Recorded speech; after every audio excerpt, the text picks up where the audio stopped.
हाँ जी। तो last session में हमने वैल्यूएशन ऑफ सप्लाई का टॉपिक स्टार्ट किया था, राइट। और हम लोग रूल्स पर थे, rules related to valuation of supply. हमने रूल 27 कर लिया था, 28, 29, 30, 31 तक हम कर चुके थे लास्ट सेशन के अंदर। तो गाइज जो भी रूल्स हमने लास्ट सेशन में किए थे 27 से लेकर 31 तक, देखिए इन्हें हम कह सकते हैं general rules related to valuation. क्योंकि ये जो रूल्स हैं 27 से लेकर 31 तक, ये किसी स्पेसिफिक प्रोडक्ट या किसी स्पेसिफिक सर्विस के ऊपर एप्लीकेबल नहीं है, जनरली एप्लीकेबल है, राइट।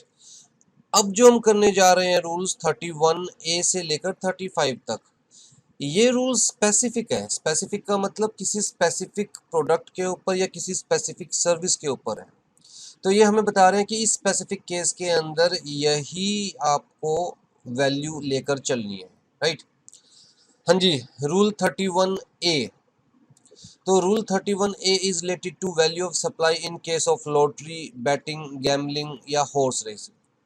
तो जी लॉटरी खेलने की आपको जो फैसिलिटी मिल रही है या बैटिंग करने की आपको जो फैसिलिटी मिल रही है, सर्विस मिल रही है, गैम्बलिंग करने की या हॉर्स रेसिंग की, राइट।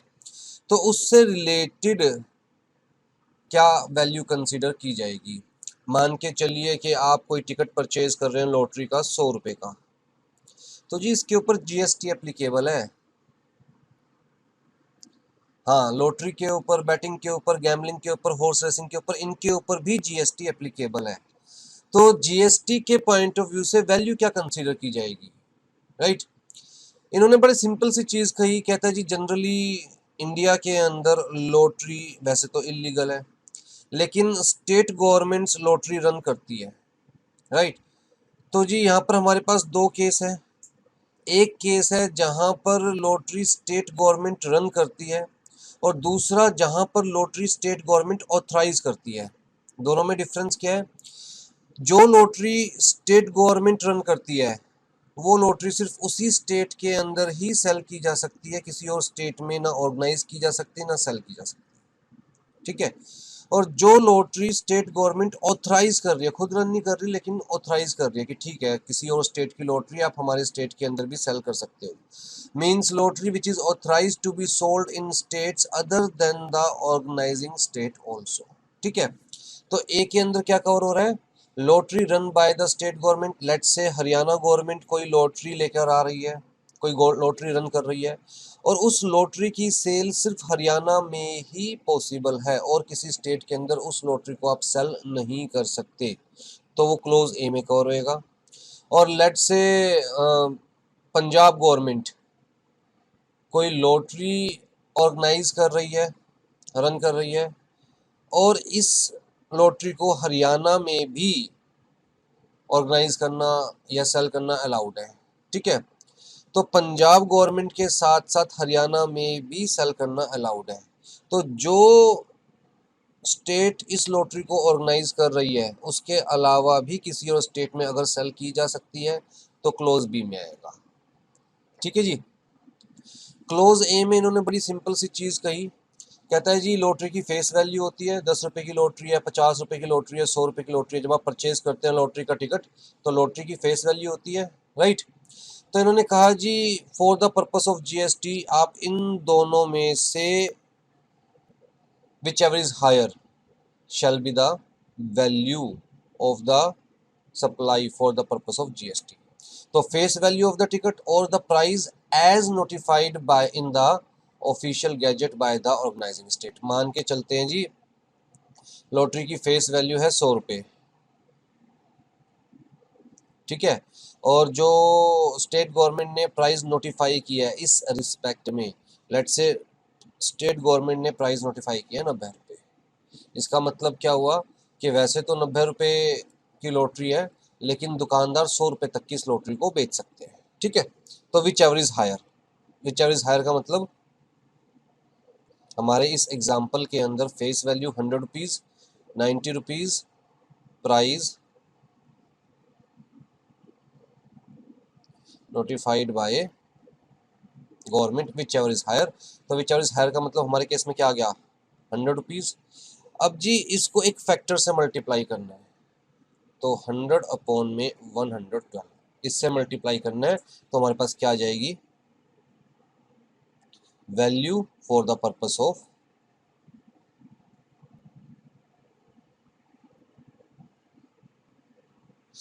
ठीक है। तो क्लोज ए वाले में कवर हो रही है तो किससे मल्टीप्लाई करना है, 100 अपॉन में 112, और क्लोज बी वाले में कवर हो रही है तो किससे मल्टीप्लाई करना है, 100 अपॉन में 128। तो अगर क्लोज बी में कवर हो रही है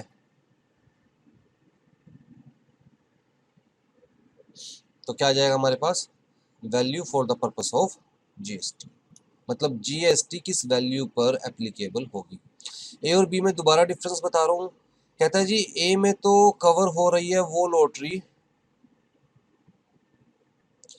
विच can be sold only in the organising state. तो जी हरियाणा अगर उस लॉटरी को ऑर्गेनाइज कर रही है तो ये क्या हो गया, ऑर्गेनाइजिंग स्टेट, तो सिर्फ हरियाणा में ही सेल की जा सकती है वो लॉटरी।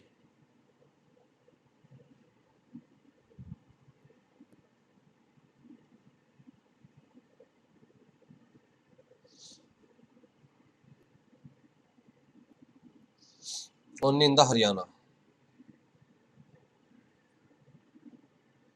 तो क्लोज ए में कवर हो रहा है, और यहां पर हमारे फैक्टर क्या है, 100 अपॉन में, ठीक है, फेस वैल्यू और price notified by the government whichever is higher, उसको किससे मल्टीप्लाई करना है, 100 अपॉन में 112, तो हमारे पास क्या जाएगा, value of supply for the purpose of GST. B में क्या है जी, मान के चलिए हरियाणा ऑर्गेनाइज कर रही है, तो हरियाणा क्या होगी, ऑर्गेनाइजिंग स्टेट, लेकिन उस लॉटरी को पंजाब में भी सेल किया जा सकता है, lottery can be sold in states other then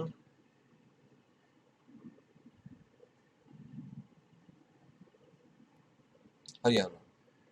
तो इस टाइप की लॉटरी क्लोज बी में कवर हो रही है, राइट, पॉइंट बी के अंदर। तो यहां पर हमारे पास फैक्टर क्या है, 100 अपॉन में 128। तो जी फेस वैल्यू या फिर notified price means price notified by the government whichever is higher into में 100 अपॉन में 128, तो ये आ जाएगी जी value of supply for the purpose of GST, जिसके ऊपर जीएसटी एप्लीकेबल होगी। Rule 31A is updated. जो भी अपडेशंस हैं वो सब नोट्स में रेड कलर में है, राइट। आपके सामने रूल 31A है जो अपडेटेड है। The value of supply of lottery shall be deemed to be 100 upon 128 of the face value of ticket और the prize as notified in the official gazette by the organising state whichever is higher. तो इसका मतलब अब दो अलग अलग concept नहीं है, lottery run by state government, lottery organised by state government, इसमें कोई डिफरेंस नहीं है। अब हर केस में in case of lottery value of supply shall be 100 upon 128 of the face value of ticket और the prize as notified in the official gazette by the organising state whichever is higher. उसके अलावा rule 31A में actionable claims को भी include किया गया है। Actionable claims in the form of chance to win in betting, gambling और horse racing in a race club. Actionable claim का मतलब वो क्लेम्स जिनको रिकवर करने के लिए we can take the legal actions, right. तो बैटिंग के केस में, गैम्बलिंग के केस में, हॉर्स रेसिंग के केस में वैल्यू ऑफ सप्लाई रखी गई है 100% of the face value of the bet और the amount paid into the totalizator. Totalizator क्या होता है दोस्तों, जब हम हॉर्स रेस की बात करते हैं तो बेसिकली वहाँ बहुत सारे लोग पैसा लगाते हैं। तो बहुत सारे लोग जब सेम चीज़ पर पैसा लगाते हैं तो एक तरह से एक स्कोर बोर्ड मेंटेन किया जाता है या फिर एक नंबर्स मेंटेन किए जाते हैं कि कितने लोगों ने कितने पैसे लगाए हैं, किस पर पैसे लगाए हैं, ताकि जो विनिंग अमाउंट है वो अकॉर्डिंगली डिवाइड की जाए उन लोगों के बीच में जिन्होंने पैसे लगाए हैं। जितने पैसे लगाए हैं उसके अकॉर्डिंग डिवाइड किया जाए। तो a device showing the number and the amount of bets staked on a race to facilitate the division of total amount those backing the winner, ठीक है। तो ये अपडेशन थी जो आपको माइंड में रखनी है इन केस ऑफ रूल 31A। चलिए जी, फिर हमारे पास रूल 32। अब जी रूल 32 किस चीज की बात कर रहा है? कह रहा है जी supply of services in relation to purchase और sale of foreign currency including money changing. तो रूल 32 किसकी बात कर रहा है? ये क्या था हमारे पास? Rule 31A। Rule 31A। Rule 32 किसकी बात कर रहा है? सप्लाई ऑफ सर्विस की,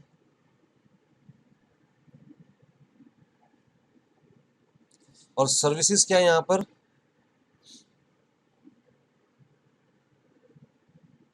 एक्सचेंज ऑफ फॉरेन करेंसी। क्या मतलब? मतलब services related to buying and selling of foreign currency.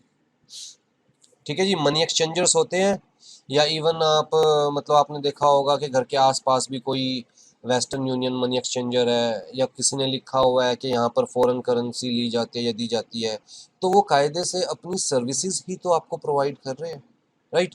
और क्योंकि वो तो दुकान ही यही खोल के बैठे हैं, कमाएंगे भी आपसे ही। जब आप उनके पास करेंसी एक्सचेंज करवाने जाएंगे तो कुछ ना कुछ तो वो अपने पास भी रखेंगे।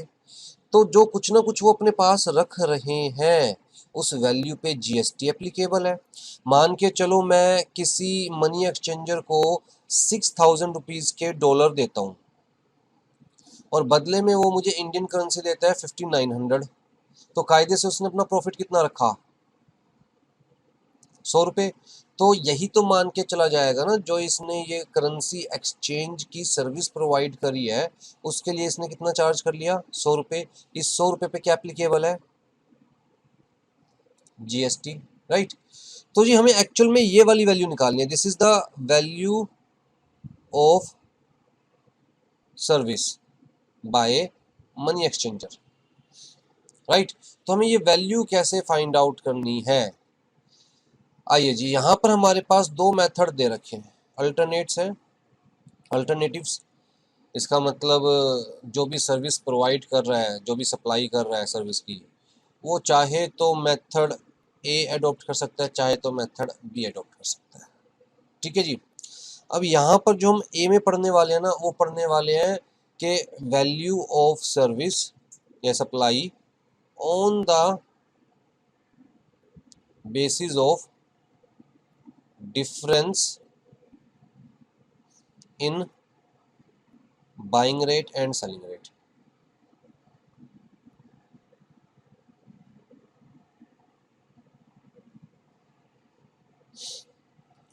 तो वैल्यू ऑफ सप्लाई किस बेसिस पे निकाली जाएगी? Difference in buying rate and selling rate. मान के चलो कि जी आप डॉलर सेल करने के लिए जा रहे हैं, $100 सेल करने के लिए जा रहे हैं आप, ठीक है। तो इसका मतलब मनी एक्सचेंजर बाय कर रहा है। कौन सा केस हो गया? बाय वाला। मनी एक्सचेंजर आपसे बाय कर रहा है डॉलर, राइट। आरबीआई ने एक बाइंग रेट नोटिफाई किया,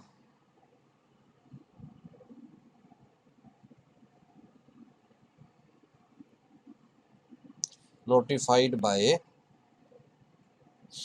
जिस डेट पर आप सेल करने जा रहे हो और वो आपसे बाय कर रहा है, उस डेट पर आरबीआई ने एक बाइंग रेट नोटिफाई किया, जिसे हम बोलेंगे RBI reference rate.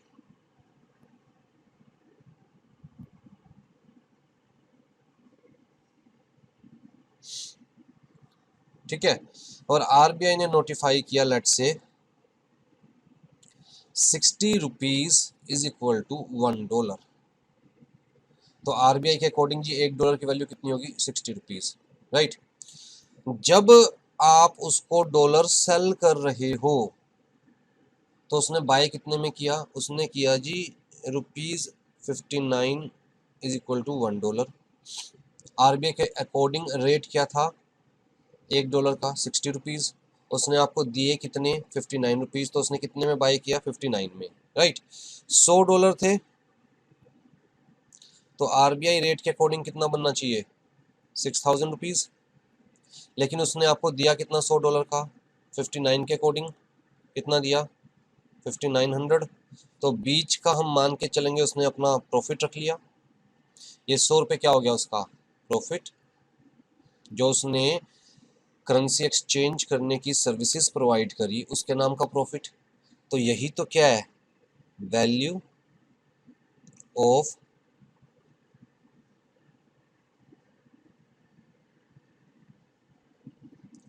Supply of service, right, जिसके ऊपर क्या एप्लीकेबल होगा। तो ये तो जी हमारा ऑप्शन ही है, मतलब where valuation of supply is done on the basis of difference in the buying rate and selling rate, right. तो हमारे पास कोई ना कोई इंडिकेटर, कोई ना कोई पैरामीटर, कोई ना कोई बेंचमार्क होना चाहिए जिससे हम मैच कर सके कि जी जो मनी एक्सचेंजर है उसने हमें कितने कम दिए या हमसे कितने कम ज़्यादा लिए, राइट। तो जो बेंचमार्क है इस केस के अंदर वो क्या है, आरबीआई रेफरेंस रेट। दूसरे केस के अंदर कहता है जी आप सिंपल सा एक काम करो, जो भी ट्रांजैक्शन वैल्यू है उसका 1%, 1% ऑफ द, जैसे कि इस केस के अंदर आपको कितने पैसे मिले, 5900, राइट। तो अगर ऑप्शन बी ऑप्ट करते हैं तो 1% ऑफ 5900 मतलब 59 रुपी, राइट। तो दोनों ऑप्शन देखते हैं जी, अल्टरनेट वन, हाँ जी, पहले अल्टरनेट टू देख लेते हैं, वो आसान है बिल्कुल। अल्टरनेट वन में तो 2-3 केसेस है, अल्टरनेट टू बड़ा सिंपल सा है। कहता है जी 1% of the gross amount of currency exchanged for an amount up to 1 lakh rupees subject to minimum amount of 250। अगर अल्टरनेट टू में जा रहे हैं तो जो भी ग्रोस अमाउंट है, जितने रुपए की आपने करेंसी एक्सचेंज करवाई है, राइट, मान के चलो ग्रोस अमाउंट है 6000 रुपीज़, तो आपको जी 6000 रुपीज़ मिले हैं मनी एक्सचेंजर से, तो ग्रोस अमाउंट कितनी होगी 6000, इसका 1%, 1% कितना आ रहा है जिसका 60 रुपये। लेकिन क्लियर कट लिख दिया कि जी मिनिमम वैल्यू ऑफ सप्लाई इस केस में 250 ली जाएगी। तो चाहे 1% के अकॉर्डिंग 60 रुपये आ रहा है, तब भी वैल्यू ऑफ सप्लाई क्या कंसीडर किया जाएगा, इसे कंसीडर किया जाएगा, ना कि इसे। तो लिख देना subject to a minimum amount of 250। तो इसका मतलब अगर सेकंड अल्टरनेट को ऑप्ट किया जाए तो 60 के ऊपर जीएसटी पे नहीं करना, चाहे 1% के अकॉर्डिंग 60 आ रहा है, बल्कि 250 के अकॉर्डिंग जीएसटी पे करना पड़ेगा। मिनिमम 250 तो वैल्यू कंसीडर की जाएगी सेकंड अल्टरनेट में, ठीक, इसके ऊपर जीएसटी पे करना पड़ेगा। अच्छा एक चीज़ और बता दूं कि अगर जो सर्विस प्रोवाइडर है वो अल्टरनेट टू ऑप्ट कर रहा है तो फिर पूरे फाइनेंशियल ईयर अल्टरनेट टू ही एप्लीकेबल होगा उसके ऊपर। ऐसा नहीं है किसी ट्रांजैक्शन में अल्टरनेट वन और किसी ट्रांजैक्शन में अल्टरनेट टू, एक फाइनेंशियल ईयर में एक ही अल्टरनेट उसे फॉलो करना पड़ेगा। अगर अल्टरनेट वन ऑप्ट कर रहा है तो फिर पूरे फाइनेंशियल ईयर में अल्टरनेट वन ही एप्लीकेबल होगा, अल्टरनेट टू ऑप्ट कर रहा है तो पूरे फाइनेंशियल ईयर में अल्टरनेट टू ही एप्लीकेबल होगा, ठीक है। तो अल्टरनेट टू क्या कह रहा है जी,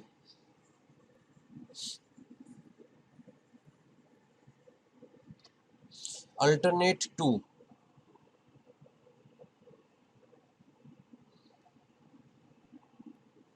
based on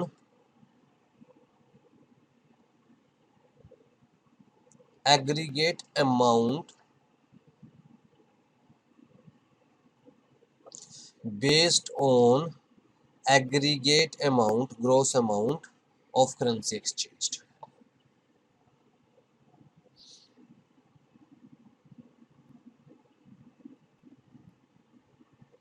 पहली चीज तो ये समझिए, राइट। जबकि अल्टरनेट वन में क्या था,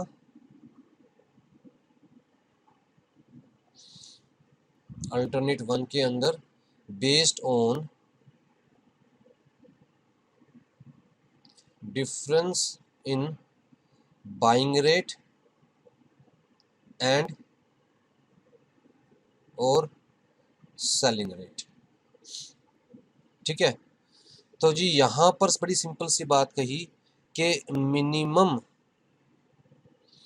वैल्यू ऑफ सप्लाई क्या कंसीडर की जाएगी, अल्टरनेट टू में मिनिमम वैल्यू ऑफ सप्लाई क्या कंसीडर की जाएगी 250। अगर वैल्यू ऑफ सप्लाई 250 से कम आ भी रही है तब भी 250 कंसीडर की जाएगी। ठीक है, तो जी मैं किसी मनी एक्सचेंजर के पास $100 एक्सचेंज करवाने जाता हूँ, वो मुझे जी 6,000 रुपये देता है, तो जी एग्रीगेट अमाउंट ग्रोस अमाउंट कितनी है मेरे हाथ में 6,000 रुपये, तो इसका 1% अगर हम लेके चलेंगे तो 60 रुपीज़ बनता है। कहता है अगर वैल्यू ऑफ सप्लाई 250 से कम है तब भी आप कितनी वैल्यू पर जीएसटी पे करेंगे 250, तो मिनिमम वैल्यू ऑफ सप्लाई क्या होगी 250। ठीक है जी, फिर अल्टरनेट टू कह रहा है जी देखिए 1 लाख तक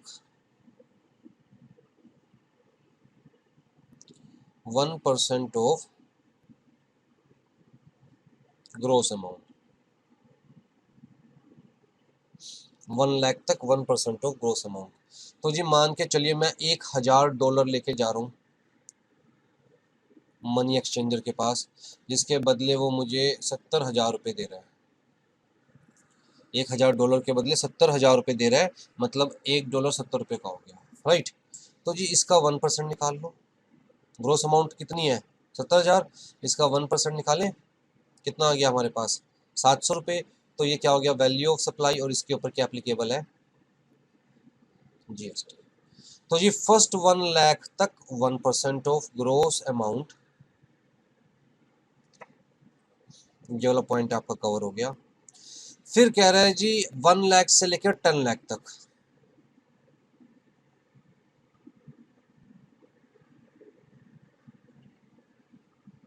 above 1 lakh up to 10 lakh, तो उस केस के अंदर क्या करना है, कहता है जी 0.5% ऑफ अमाउंट इन्वॉल्व।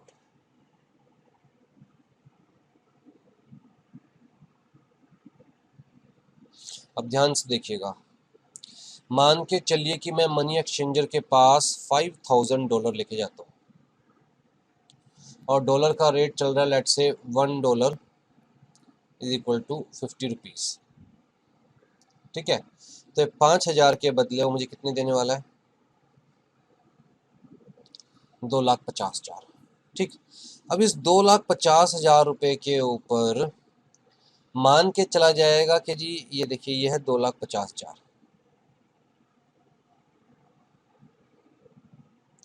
तो पहले 1 लाख पे तो कितनी परसेंट है, और 1 लाख के बाद अप टू 10 लाख तक कितना है, तो जी 1 लाख के नाम का 1,000 रुपये प्लस 0.5% ऑफ 1,50,000 रुपये, टोटल कितना है 2.5 लाख।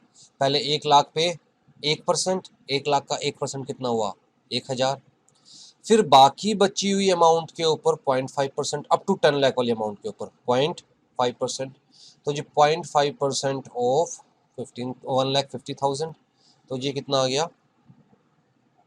तो टोटल वैल्यू ऑफ सप्लाई क्या हो गई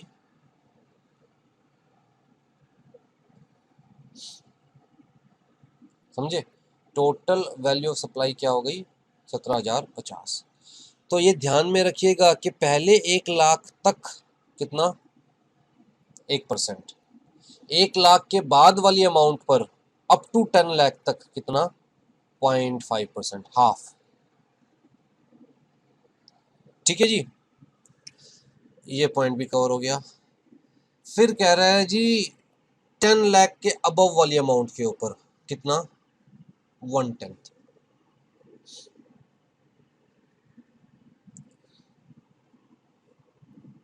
मान के चलिए ग्रोस अमाउंट जो इन्वॉल्व है ट्रांजैक्शन में वो है 12 लाख,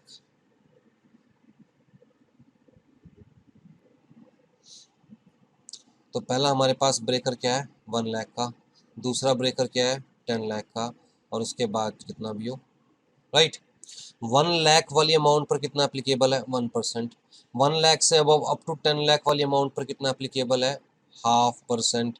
और 10 लाख से अबव जो भी अमाउंट होगी उसके ऊपर कितना एप्लीकेबल है 1/10%। ठीक है, तो ये 12 लाख में से 1 लाख तो यहाँ पर आ गया, उसके बाद 9 लाख रुपए यहाँ पर आ गया, और बाकी के 2 लाख रुपए यहाँ कवर हो जाएंगे। राइट, तो जी 1 लाख पर 1%,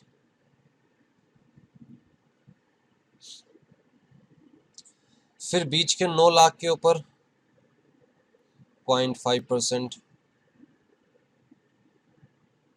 ठीक है जी, और बाकी के 2 लाख के ऊपर जो 10 लाख से अबव वाली अमाउंट है उसके ऊपर कितना है 0.1%। भाई 1/10 है तो 0.1% कितना हो गया जी 2 लाख का 0.1,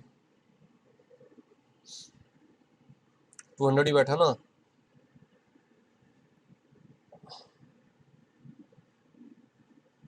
ठीक है जी, तो ये हमारे पास टोटल कितना आ जाएगा। अब इसीलिए तो कहा गया, देखिए यहाँ पर क्या लिखा हुआ है थर्ड केस में 5500 and 1/10 of the gross amount of currency exchanged for an amount exceeding 10 lakh। ठीक है, तो ये तो पहले 10 लाख का हो ही गया 5500, उसके बाद वाली सारी अमाउंट पे कितना सिर्फ 1/10। यहाँ पर भी ऐसे लिखा हुआ था 1000 and 1/2 of the gross amount of currency exchanged for an amount exceeding 1 lakh but up to 10 lakh। तो जी देखिए ना, पहले 1 लाख के ऊपर तो हो ही गया 1000, तो यहाँ से यहाँ तक कितना 0.5%। तो आप कैसे भी याद रखिए, वो आपकी चॉइस है। राइट, तो ये हमारे पास क्या था ऑप्शन अल्टरनेट 2। राइट, जिसमें हमने कहा जी मिनिमम वैल्यू ऑफ सर्विस कितनी है 250, मैक्सिमम वैल्यू ऑफ सर्विस कितनी है। इसका मतलब अगर इस तरह से निकालने में 60,000 से ज़्यादा जा रही है वैल्यू ऑफ सर्विस, तो भी 60,000 के ऊपर ही जीएसटी पेएबल है, उससे ज़्यादा अमाउंट पर जीएसटी पेएबल नहीं, subject to maximum amount of 60,000। ठीक, आ जाओ जी, अगर यहाँ पर आपको नहीं जाना तो आपके पास अल्टरनेट 1 है ही, जो कि किस चीज़ पर बेस्ड है, difference between the buying rate और सेलिंग रेट। ठीक है, तो जी यहाँ पर case 1, when the foreign currency is exchanged to Indian rupee,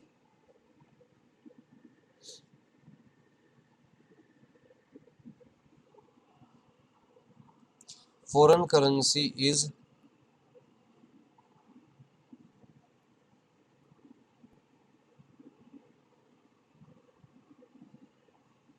exchange to Indian rupee.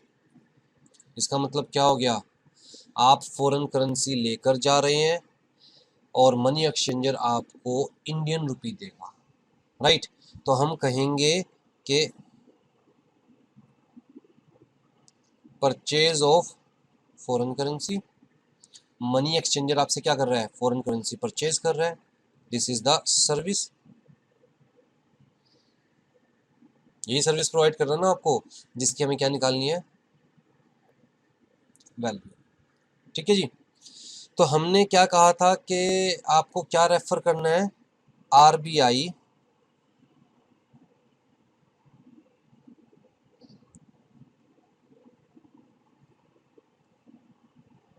Notified rate. ठीक है जी, अब यहां पर वो क्या कर रहा है, हमसे परचेज कर रहा है, बाय कर रहा है, तो कौन सा रेट हमें कंसीडर करना है,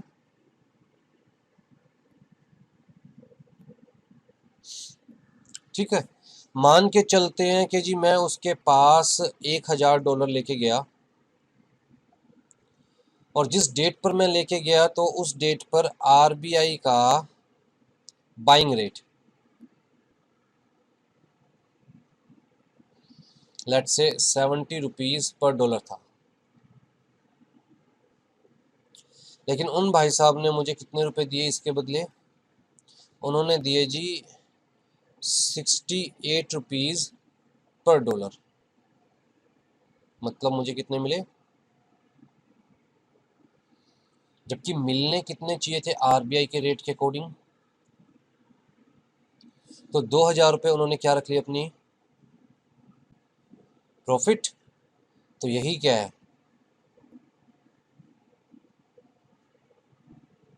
वैल्यू ऑफ सर्विस है, क्या लीजिए सप्लाई। ठीक है जी। हाँ जी, the value of service by the exchanger shall be equal to difference in the buying rate and RBI reference rate for the currency at that time into the total units of the currency। तो buying rate क्या है जी हमारे पास, कहता है उसने कितने दिए हमें, उसने दिए 68, और RBI का रेफरेंस रेट क्या है 70, राइट। इनटू में कितनी यूनिट्स है करेंसी की, $1000, कितना अमाउंट आ गया। On August 2nd August 2018 mister आलू कन्वर्टेड $100 into NRI 68 रुपीज़। ठीक है, दो थ्रो दीप ज्ञान ट्रैवल ग्रुप। तो ये एग्जाम्पल आप पढ़ लीजिएगा, मैंने आपको एग्जाम्पल तो समझा दी है। आ जाइए जी, अब यहाँ पर आइए। अच्छा एक चीज़, if RBI reference rate for the currency is not available, जो करेंसी आप एक्सचेंज करवाने जा रहे हैं उसमें RBI रेफरेंस रेट अवेलेबल नहीं है, उस करेंसी का RBI ने कोई रेट नोटिफाई नहीं किया हुआ, तो value shall be 1% of the gross amount of Indian rupee provided और received by the person changing the. तो जी अगर RBI रेफरेंस रेट आपके पास एप्लीकेबल नहीं है, अवेलेबल नहीं है, तो जितना भी पैसा मिल रहा है उसका 1% शैल बी वैल्यू ऑफ। ठीक है, तो इस केस के अंदर वैल्यू ऑफ सर्विस क्या हो जाती,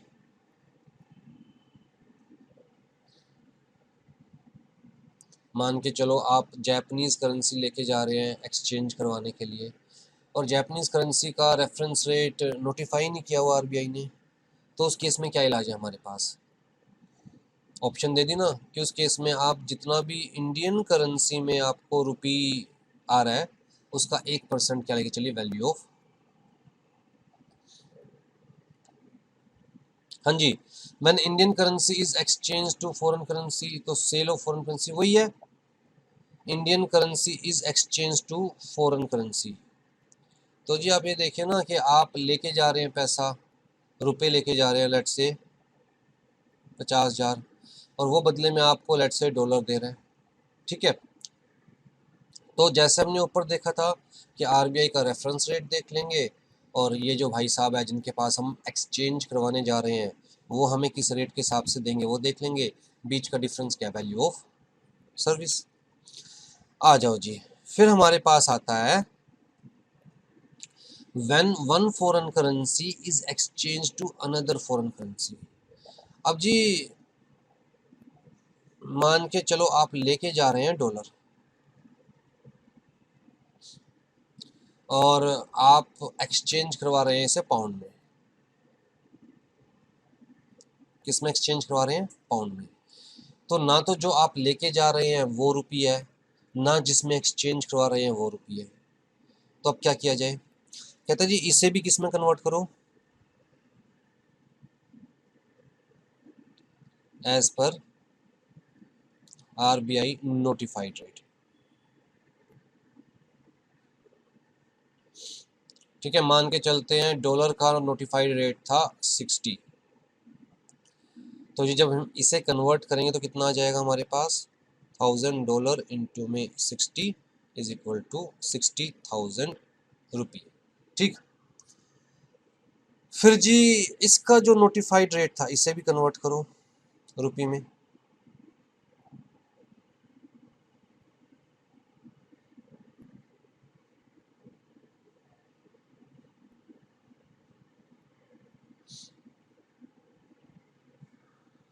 ठीक है जी, मान के चलते हैं कि पौंड का जो नोटिफाइड रेट था वो था 90।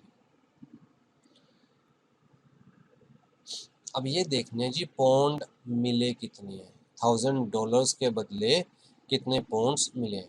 एग्जाम्पल के तौर पे ले लेते हैं कि मान के चलते हैं 500 पौंड्स मिले हैं, $1000 के बदले कितने पौंड्स मिले हैं 500, तो 500 इंटू में 90 या 600 ले लें,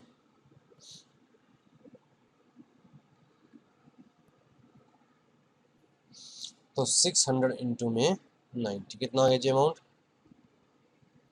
9 5 जा 45, 9 6 जा 54। हाँ जी, तो दोनों वैल्यू आ गई हमारे पास। अब इन दोनों वैल्यू में से जो भी लेस है, lesser of the two amounts,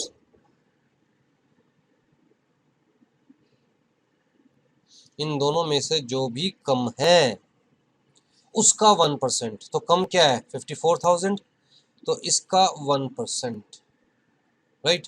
कितना हो गया? Shall be the value of, जो भी लेस है उसका 1% shall be the value of supply.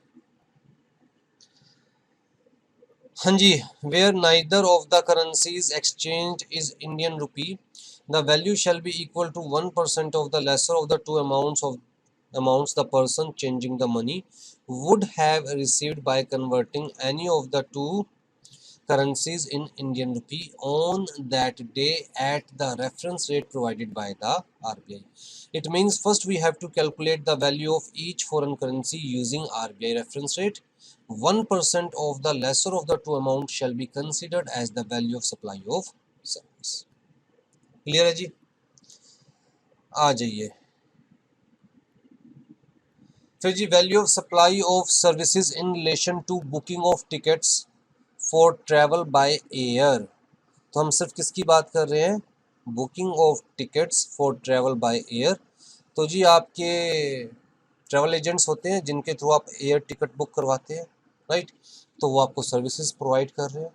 मतलब अगर मान के चलिए एयरलाइंस वाले टिकट दे रहे हैं 3000 रुपीज़ में,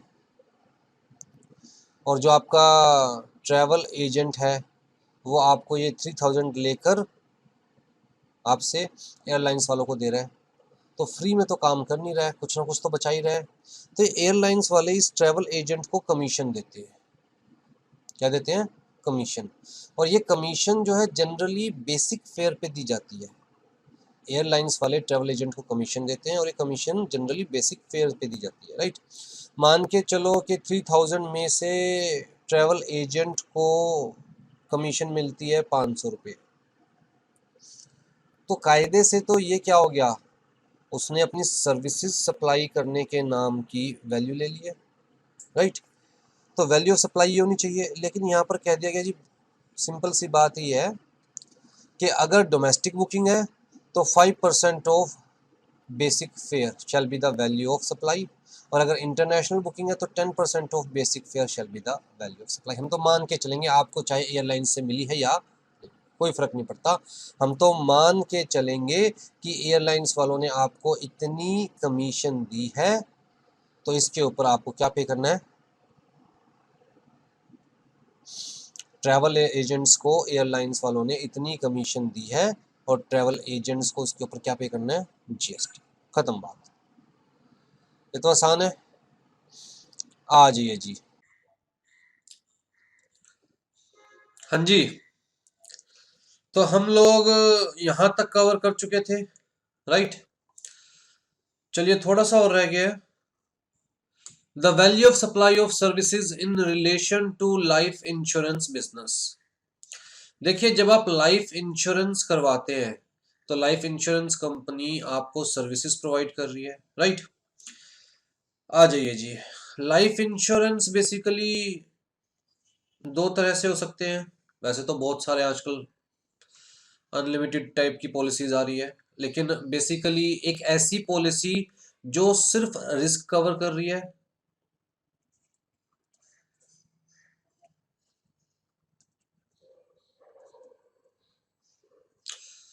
या फिर रिस्क के साथ साथ इन्वेस्टमेंट ऑप्शंस भी दी जा रही है। तो रिस्क भी कवर हो रहा है प्लस इन्वेस्टमेंट ऑप्शंस भी दी जा रही है।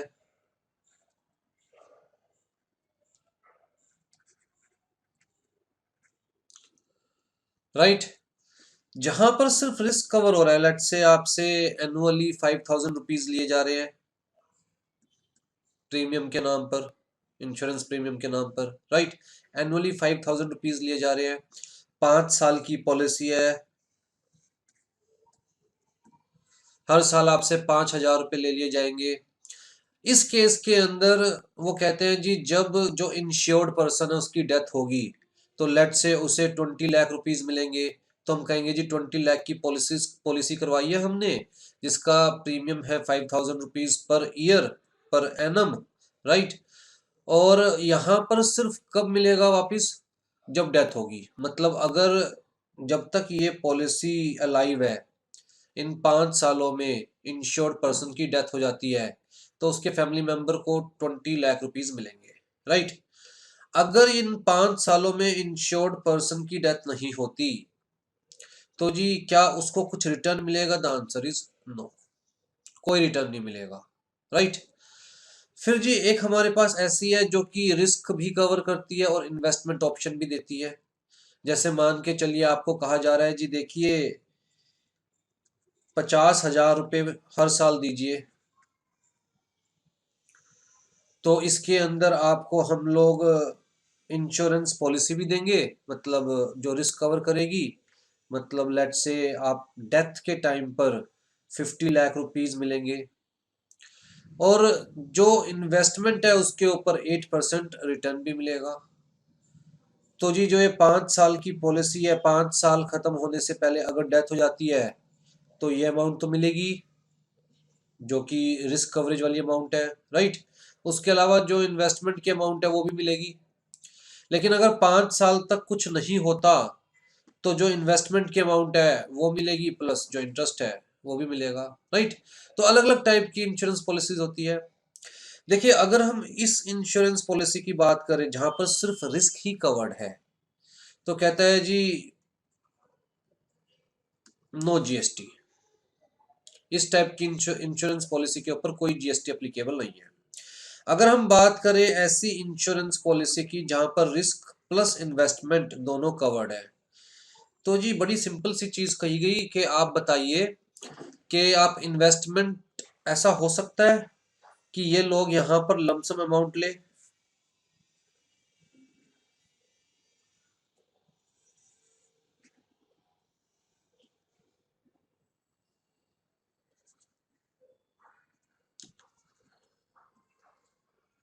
कि जी लमसम आप 50,000 रुपीज पर ईयर दे दीजिए पर एनम, या ये आपको बताए कि जी देखिए हम आपसे ले रहे हैं 50,000, 50,000 में से 45,000 तो इन्वेस्टमेंट है जो हम आपके नाम से आगे इन्वेस्ट करेंगे जिसके ऊपर आपको 8% मिलेगा रिटर्न, और 5,000 रुपीज पर एनम हमारा जो है सर्विस चार्ज है, राइट।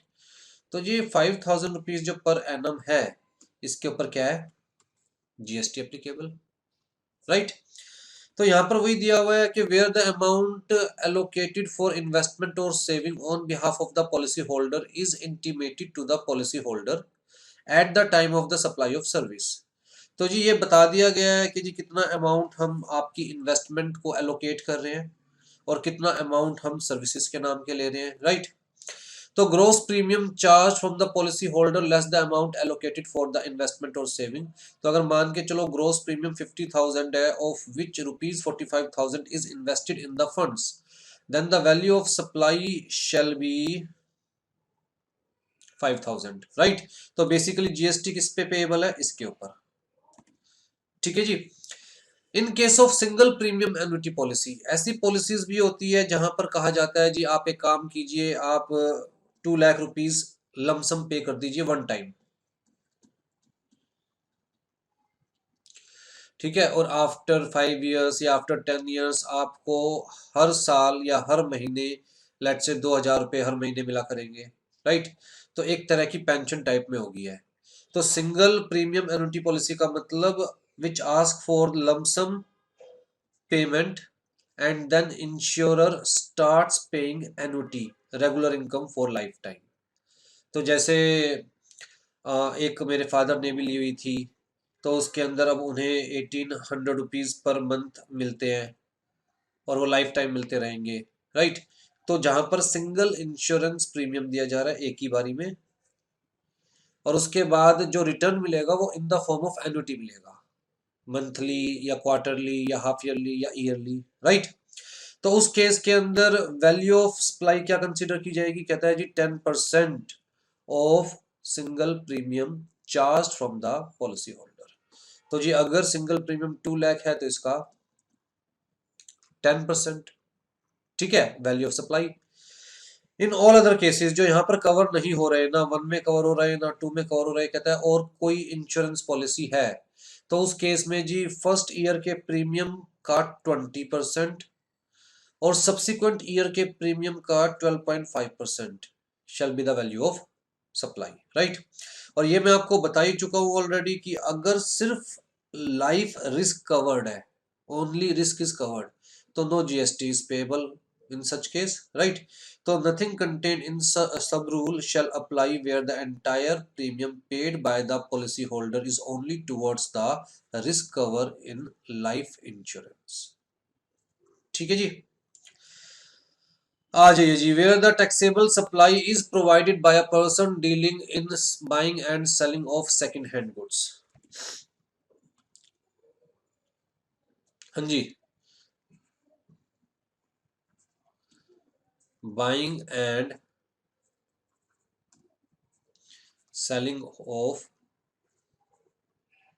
second hand goods, ठीक है।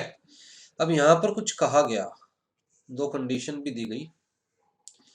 पहली कंडीशन क्या है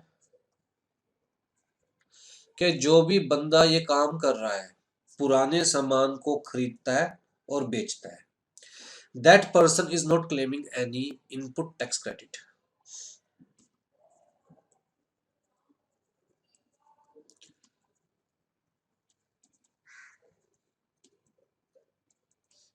not claiming any input tax credit on the purchase of second hand goods.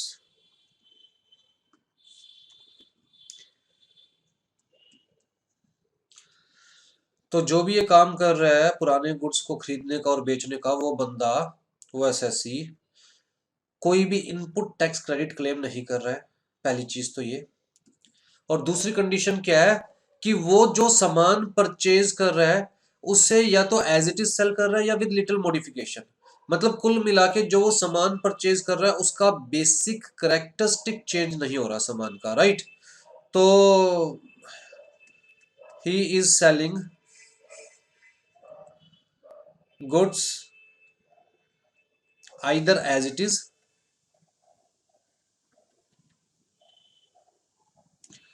और with little modification।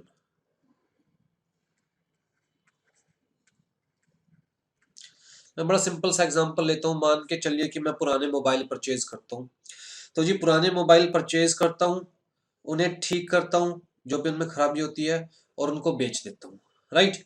तो कुल मिला के मोबाइल ही बेच रहा हूं, बेसिक करेक्टरिस्टिक चेंज नहीं कर रहा मैं उस आइटम की जो मैं परचेज कर रहा हूं। तो ये दो कंडीशन सेटिस्फाई होती है तब जाकर यहां पर कवर होता है बंदा। तो जी where the taxable supply is provided by the person dealing in buying and selling of second hand goods, that is used goods, as such or after such minor processing which does not change the nature of the goods and where no input tax credit has been availed on the purchase of such goods। तो कुल मिलाकर मान के चलिए मैंने, मेरी late से एक शॉप है, लो जी ये मेरी शॉप हो गई, गांव में है जी, तो ये झोपड़ी टाइप में है जी मेरी शॉप, ठीक है। तो जी मिस्टर ए मेरे पास आते हैं मोबाइल बेचने के लिए अपना पुराना मोबाइल। तो मैंने मिस्टर ए का पुराना मोबाइल परचेज कर लिया, उस मोबाइल में जो भी कमियां थी उसको ठीक किया और मैंने वो मोबाइल मिस्टर बी को सेल कर दिया, ठीक है।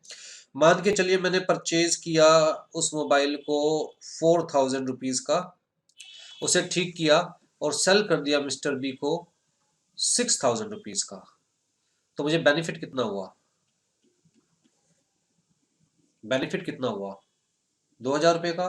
तो जी मैंने ए से लिया, बी को सेल कर दिया। अच्छा, जब मैंने ये 4,000 रुपये का परचेज किया तो एज पर कंडीशन मैंने इस पे कोई इनपुट टैक्स क्रेडिट नहीं लिया,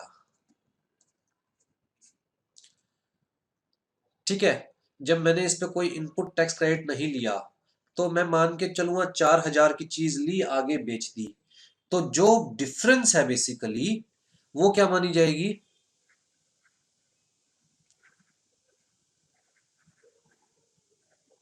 वो क्या मानी जाएगी? Value of supply. इस पूरे अमाउंट को वैल्यू ऑफ सप्लाई नहीं कंसीडर किया जाएगा, बल्कि सिर्फ इस डिफरेंस को वैल्यू ऑफ सप्लाई कंसीडर किया जाएगा, और इस अमाउंट पर जीएसटी इज पेएबल, ठीक है। तो जब मैं मिस्टर बी को इनवॉइस क्रिएट करके दूंगा तो मैं बेसिकली लिखूंगा जी कॉस्ट जो है या प्राइस जो है that is 6,000 rupees, and GST is basically 18% of 2,000। तो यहां पर मैं 2,000 का 18% चार्ज करूँ, ना कि 6,000 का, एज पर दिस रूल। तो value of supply shall be the difference between the selling price and purchase price. Difference between the selling price and purchase price, तो जो भी डिफरेंस होगा उसके ऊपर GST is payable.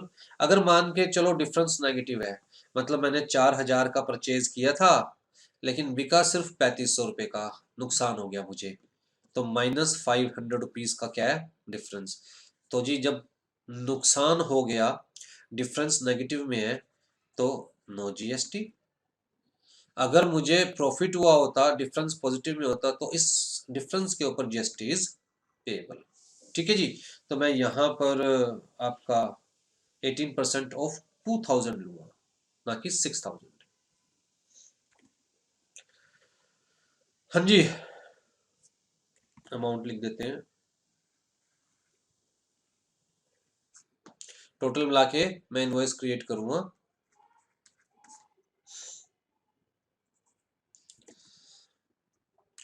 And where the value of such supply is negative it shall be ignored, ठीक है।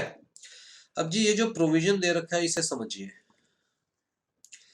मान के चलिए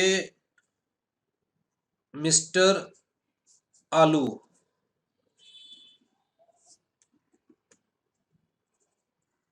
एक फाइनेंसर है,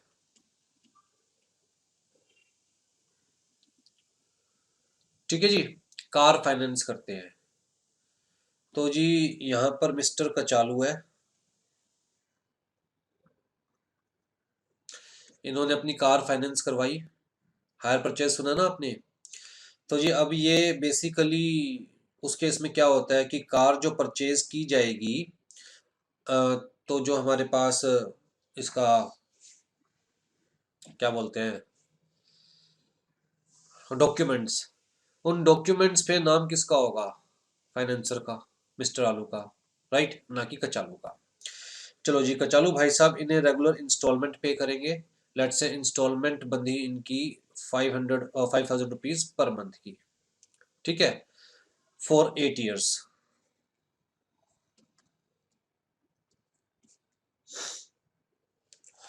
और कचालू भाई साहब वो कार यूज करते रहेंगे, राइट।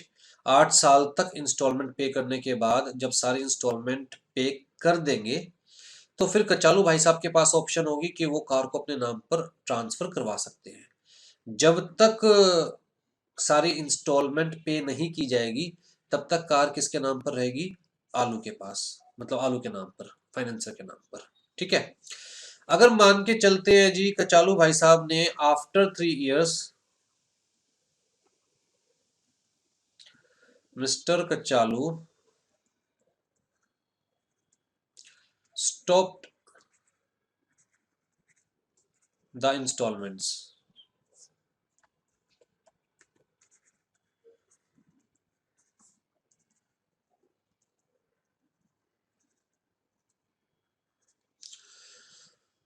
तो जी आलू भाई साहब के पास क्या वे आउट है? कहते हैं ये अपनी कार उठा के ले जाएंगे, राइट। तो जी आलू भाई साहब अपनी कार उठाकर ले आए। अब सिनेरियो क्या क्या रहा कि जी कार परचेज की गई थी 10 लाख रुपीस की, purchased new car, purchased for rupees 10 lakh, right. अब 3 साल यूज कर चुके हैं कचालू भाई साहब, तो 3 साल बाद आलू भाई साहब अपनी कार उठा लाए, क्योंकि कचालू भाई साहब ने इंस्टॉलमेंट देना बंद कर दिया। अब आलू भाई साहब जब ये कार उठा के लाएंगे अपनी, तो उस कार को दोबारा रीसेल ही करेंगे, बट ऑब्वियस सी बात है, अपने पास तो रखेंगे नहीं। तो जी कचालू भाई साहब ने उस कार को दोबारा से रीसेल कर दिया, उस पुरानी कार को 7 लाख रुपए में।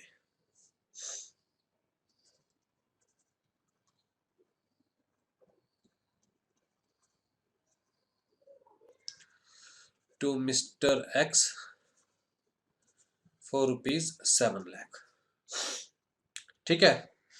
तो जैसे ही आलू भाई साहब ने अपनी इस पुरानी कार को सेल किया, जीएसटी वाले आ गए, लाओ जी जीएसटी पे कीजिए, सप्लाई ऑफ गुड्स, राइट। तो सप्लाई की डेफिनेशन में कवर हो रहा है।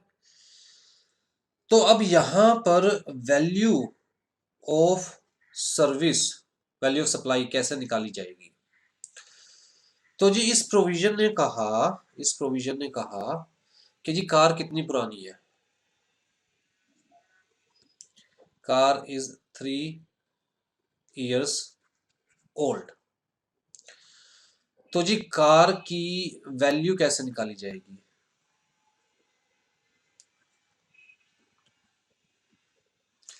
कहता है नहीं, जब परचेज की थी तब तो 10 लाख की थी, लेकिन अब तो 3 साल पुरानी है, तो ओल्ड कार को उठा के लाया गया है, कोई कचालू से खरीद के थोड़ा ना लाया गया है।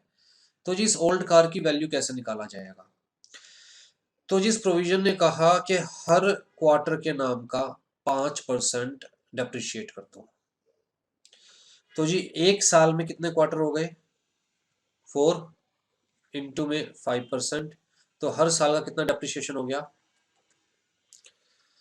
तो जी कार कितनी पुरानी है? कहता है कार तो भैया 3 साल पुरानी है, तो जी 3 साल का 20% पर ईयर के हिसाब से, क्योंकि 5% पर क्वार्टर है, तो 20% पर ईयर हो गया, तो कितना डेप्रिशिएट कर दो? 60%। तो जी ये 10 लाख की कार थी, इसका 60% निकाल लो जी, कितना हो गया? 6 लाख। तो इस अमाउंट को क्या कर दो? डेप्रिशिएट। तो जी 10 lakh minus 6 lakh is equal to 4 lakh. This is the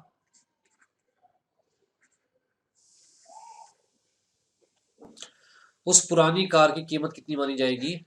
4 lakh. तो ये मान के चला जाएगा दैट मिस्टर आलू has bought the car for rupees 4 lakh.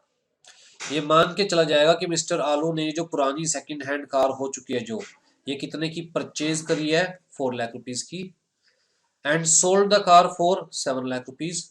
तो जी 7 लाख की बेची है, 4 लाख की परचेज की है, तो वैल्यू ऑफ सप्लाई क्या हो जाएगी? 3 लाख, राइट। तो इसके ऊपर GST is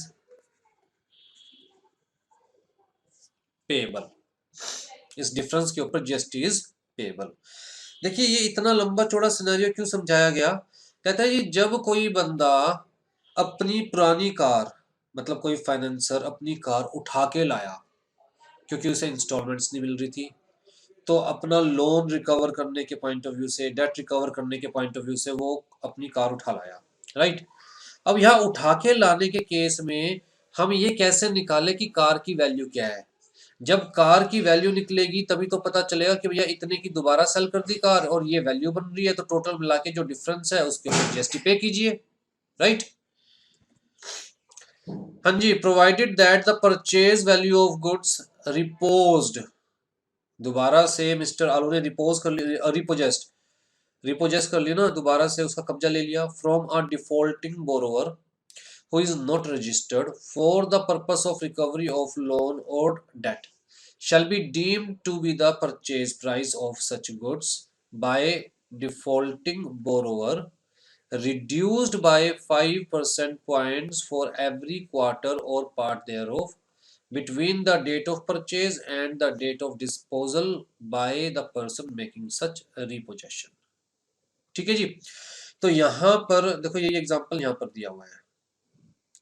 if you sell a car which is 3 years old, originally bought at 10 lakh rupees and is now repossessed and sold at the price of 7 lakh। तो selling price तो 7 लाख है, deemed purchase price क्या होगा? कहता है 10 लाख की car शुरुआत में परचेज की थी और वो कार आपने कचालू को दे दी थी। कचालू आपको इंस्टॉलमेंट देता रहता था, लेकिन 3 साल बाद आप अपनी वो कार उठा लाए क्योंकि उसने डिफॉल्ट कर दिया पैसे देने में। तो जी अब 3 साल बाद इस कार की वैल्यू कैसे निकलेगी? तो इस प्रोविजन ने कहा हर क्वार्टर के नाम का 5% डेप्रिशिएट कर दो। तो जी 3 साल के नाम का 60% डेप्रिशिएट कर दो। तो जी 60% डेप्रिशिएट कर दिया हमने जी। तो वैल्यू क्या रह गई? 4 लाख। तो जी डीम्ड परचेज प्राइस क्या मान के चला जाएगा? 4 लाख। आपने बेची कितने की? 7 लाख की। टैक्सेबल वैल्यू क्या हो गई? 3 लैक्स। राइट। फिर जी value of token, voucher, coupon या फिर stamp which is redeemable against the supply of goods और सर्विसेज और बोथ। तो कई बार हम लोग टोकन परचेज कर लेते हैं या वोचर परचेज कर लेते हैं या कूपन परचेज कर लेते हैं। जैसे मान के चलिए जी आपने एक कूपन परचेज किया और वो कूपन लेट से 4500 रुपीज का था,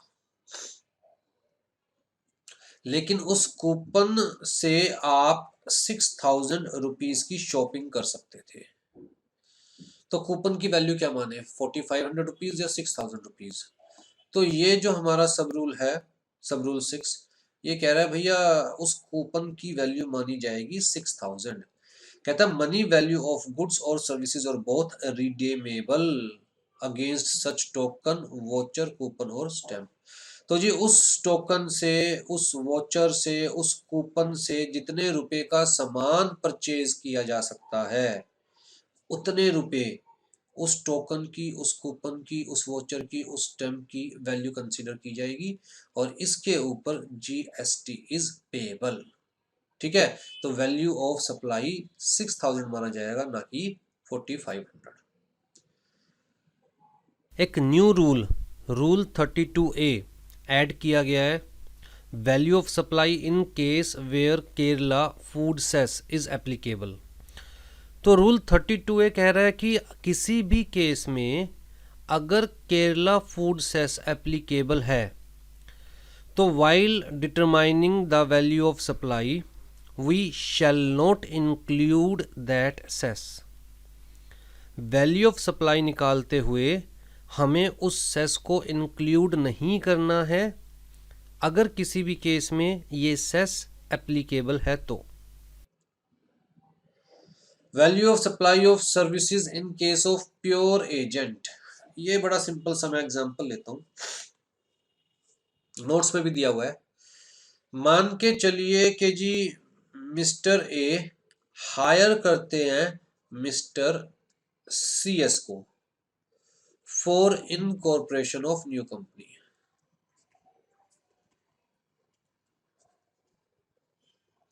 for incorporation of new company. ठीक है। अब मिस्टर सीएस ने कहा जी देखिए 10,000 रुपए तो मेरी फीस है,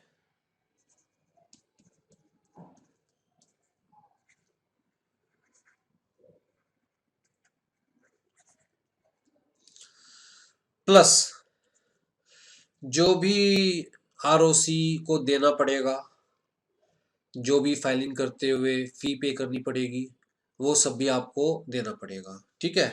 तो plus any other expense with respect to the job. भाई इस जॉब को पूरा करने के लिए कोई भी और एक्सपेंस करना पड़ेगा आउट ऑफ द पॉकेट, तो सब आपको पे करना पड़ेगा। 10,000 तो मैं लूंगा ही लूंगा, वो तो मेरी प्रोफेशनल फीस है। प्लस जी इनकॉर्पोरेशन डॉक्यूमेंट्स को फाइल करते हुए जो फीस पे करनी पड़ेगी मुझे, या आरओसी को किसी और नाम का पैसा देना पड़ेगा मुझे, तो वो सब मैं आपसे लूंगा। ठीक है जी। चलिए जी, अब मिस्टर सीएस ने कंपनी इनकॉर्पोरेट कर दी और बिल बनाया fee 10,000,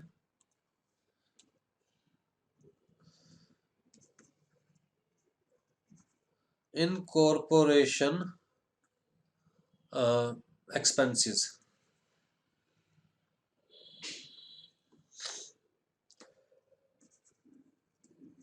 paid to ROC, total मिला के 17,000 रुपये। ठीक। अब जी जीएसटी किसके ऊपर एप्लीकेबल है, किसके ऊपर पेएबल है, इस पे या 17,000 पे? तो जी रूल जो हमारा 33 है, इसने बड़ी सिंपल सी बात कही। इसने कहा यहां पर मिस्टर सीएस क्या है, pure agent of mister B, mister A. ये जो सीएस है ये क्या है, मिस्टर ए का एजेंट ही तो है, राइट। मिस्टर ए के बिहाफ पर कंपनी इनकॉर्पोरेट कर रहा है, राइट।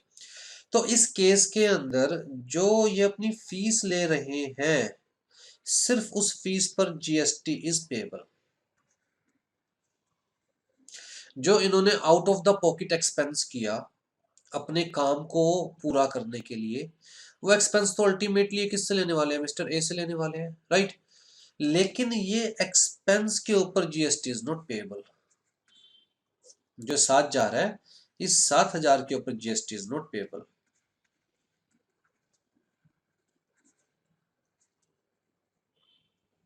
क्योंकि ये 7,000 रुपये एजेंट की जेब में नहीं जा रहे, बल्कि इसने प्रिंसिपल के बिहाफ पर खर्चा किया और प्रिंसिपल से सिर्फ रिकवर कर रहा है, राइट। तो जी यहां पर यही चीज कही गई, कहता है notwithstanding anything contained in the provisions of this chapter, the expenditure और cost incurred by the supplier as a pure agent of the recipient of supply shall be excluded. तो कोई भी एक्सपेंडिचर या cost जो कि agent ने principal के behalf पर, रेसिपेंट ऑफ सप्लाई के बिहाफ पर खर्चा किया है, कोई भी एक्सपेंडिचर या कॉस्ट, राइट, तो उसे एक्सक्लूड कर देना है जी from the value of supply if all the following conditions are satisfied. The supplier acts as the pure agent, यहाँ पर जो सीएस था, सप्लायर ऑफ सर्विसेज, वो प्योर एजेंट के तौर पर एक्ट कर रहा था of the recipient mister A, when he makes the payment to third party, हमारे केस में ROC, right. The payment made by pure agent on behalf of the recipient of supply has been separately indicated in the invoice. तो जी अलग से उसने indicate किया कि जी मेरी प्रोफेशनल फी है 10,000 और ये जो इनकॉर्पोरेशन एक्सपेंस है which I have paid to ROC ये है 7,000, तो अलग से इसने इंडिकेट किया, राइट। फिर जी the supplies procured by the pure agent from the third party as the pure agent of the recipient of supply are in addition to the services he supplies on his own account। तो जी जो service third party ने दी थी, third party ने service किसे दी, CS को। CS ने ये services किसके बिहाफ पर ली थी, अपने प्रिंसिपल के बिहाफ पर। कहता है ये एडिशनल है। एक्चुअल काम क्या था सीएस का, जिसके लिए उसने 10,000 रुपये फीस ली थी, राइट। तो एक्चुअल में जो उसका काम था उसके लिए तो उसने फीस ले ली, और ये जो एक्सपेंस है ये तो एडिशनल है। तो अगर ये तीनों कंडीशन पूरी हो जाती है तो मान के चला जाएगा कि जी सीएस तो यहाँ पर प्योर एजेंट है of the principal mister A. CS ने जो काम करना है उसके नाम का अलग से चार्ज किया है, और जो उसके out of the pocket expenses हुए हैं वो तो वो प्रिंसिपल से ही रिकवर करने वाला है, तो उसने प्रिंसिपल के बिहाफ पर ही एक्सपेंसेस करे हैं, राइट। तो बेसिकली इसको हम वैल्यू ऑफ सप्लाई में कंसिडर नहीं करेंगे और सिर्फ इसी अमाउंट के ऊपर जीएसटी इज पेएबल। ठीक है जी, ये एग्जाम्पल यहां पर समझा रखा है, देख लीजिएगा। फिर जी रूल नंबर 34 बड़ा सिंपल सी बात कह रहा है, rate of exchange of currency other than Indian rupee for determination of the value. अब जी देखिए, या तो हम गुड्स इंपोर्ट या एक्सपोर्ट करेंगे या फिर सर्विसेज। गुड्स के केस में कस्टम बैरियर्स का मैटर है, राइट। तो जी कस्टम ड्यूटी पे की जाएगी, कस्टम क्लियरेंस चाहिए, ठीक है। सर्विस के केस में ऐसा कुछ होता ही नहीं भाई, जब गुड्स आ रहे हैं तो कस्टम बैरियर से क्लियर करवाए जाएंगे कस्टम ड्यूटी पे करके। लेकिन सर्विस के केस में मान के चलो, अगर मैं फेसबुक से या यूट्यूब से या गूगल से कोई सर्विस ले रहा हूँ, तो यहाँ अपने घर बैठे बैठे ऑनलाइन पेमेंट ट्रांसफर करूंगा और ऑनलाइन ही मेरे पास सर्विसेज आ जाएगी, राइट। मान के चलो मैं स्टोरेज सर्विस ले रहा हूँ गूगल से, तो जी उस केस में कस्टम का कोई सवाल ही पैदा नहीं होता, राइट। तो नो कस्टम बैरियर्स, ठीक है जी, मतलब कस्टम ड्यूटी का कोई सवाल ही पैदा नहीं होता। अब जी मेन कंसर्न क्या है रूल 34 का?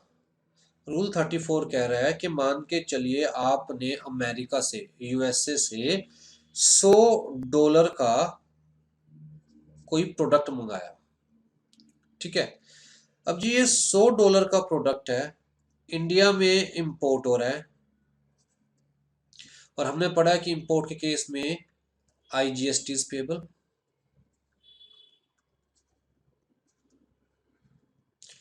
IGST पेबल है इंपोर्ट के केस में, लेकिन उसके लिए हमें इस अमाउंट को रुपी में कन्वर्ट करना होगा। जब रुपी में हमारे पास अमाउंट आएगी तभी तो IGST लगाएंगे, राइट। तो जी रुपी में कन्वर्ट करने के लिए हमें क्या चाहिए? Exchange rate. भाई किस रेट पर कन्वर्ट करें, राइट। तो जी गुड्स के केस में एक्सचेंज रेट कौन सा होगा? कहता है जी एक्सचेंज रेट भी चाहिए प्लस डेट ऑफ सप्लाई भी चाहिए, date of time of supply, कि जी इस डेट पर हमें एक्सचेंज रेट देखना है और उस रेट पर हम लोग इस $100 को रुपए में कन्वर्ट करेंगे। तो कहता है जी ये जो date of time of supply है, ये तो CGST एक्ट के अकॉर्डिंग फाइंड आउट कीजिए, और गुड्स के केस में क्योंकि कस्टम इन्वॉल्व है तो एक्सचेंज रेट जो है उससे कौन से वाला लेना है? एज नोटिफाइड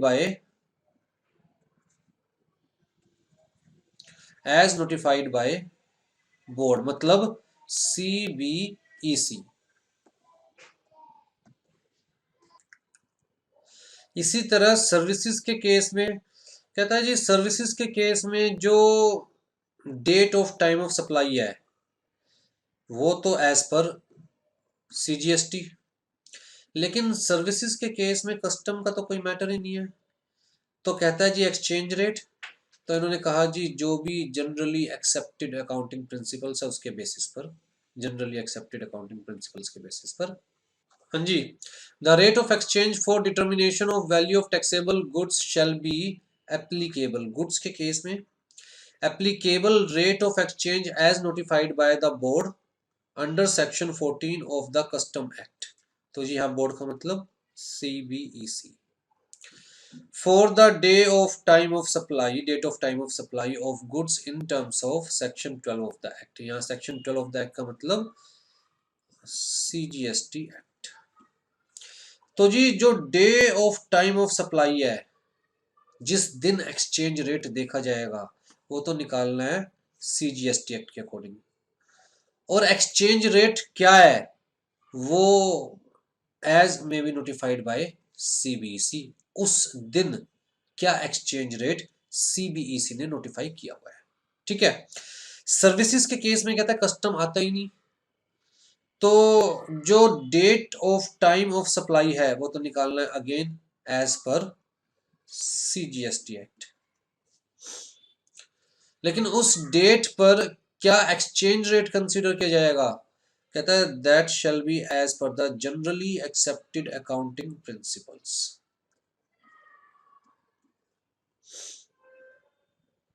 ठीक है जी। ये लास्ट हमारे पास रूल है, रूल 35। और रूल 35 बड़ी सिंपल सी बात कह रहा है, मान के चलो इनवॉइस के अंदर डायरेक्ट लिख दिया, इनवॉइस में हमने डायरेक्ट लिख दिया प्राइस कितना है जी, 124। ठीक है, और हमने ये मेंशन नहीं किया कि एक्चुअल में प्राइस कितना है और जीएसटी कितना है। तो इस केस में जीएसटी कैसे निकालेंगे? भाई आप खाली प्राइस लिख रहे हो लेकिन जीएसटी नहीं लिख रहे, तो भैया मान के चला जाएगा कि इस प्राइस में जीएसटी इज इंक्लूडेड।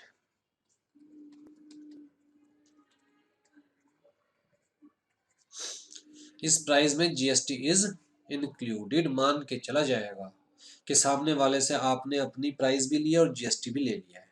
ठीक है, तो जी कैसे निकाला जाए कि कितना जीएसटी और कितना प्राइस है, सेग्रीगेट कैसे किया जाए?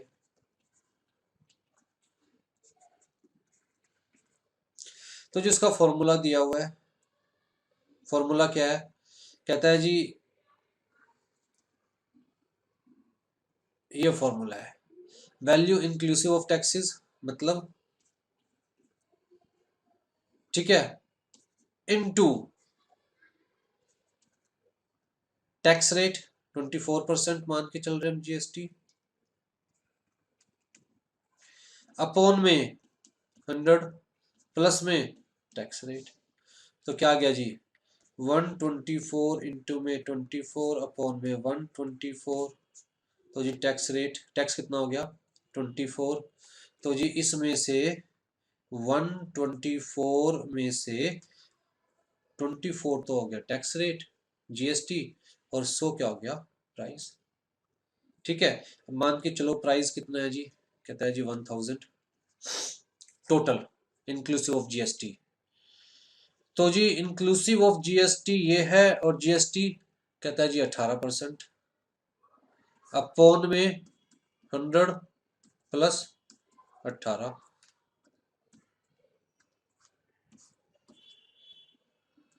तो जी ये कितना आ गया हमारे पास,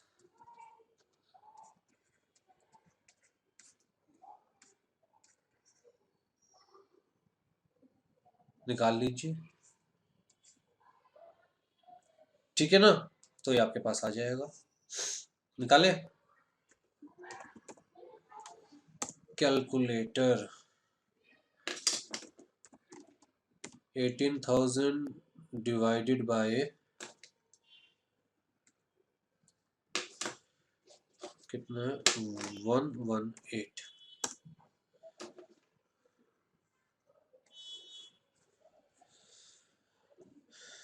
15254। हाँ जी, अब ये आता है हमारे पास प्राइस। ठीक है, इसका 18% निकाले, अगर हम इसे प्राइस लेके चल रहे तो इसका 18% निकाले, इनटू में 15254 इनटू में 18%। तो ये आता है जी हमारे पास 18%, 2745। देख लीजिए टोटल मिला के लगभग 18,000 ही आएगा। हमने पॉइंट्स इग्नोर कर दिया, अदरवाइज 18,000 ही आएगा। राइट, तो बेसिकली सेक्शन और रूल 35 ने तो सिंपली एक वे बता रखा है कि जहां पर price is inclusive of GST तो जीएसटी कैसे निकालना है आपको। राइट, तो ये हमारा वैल्यूएशन ऑफ सप्लाई खत्म हो गया जी। ठीक है जी, चलिए टेक केयर।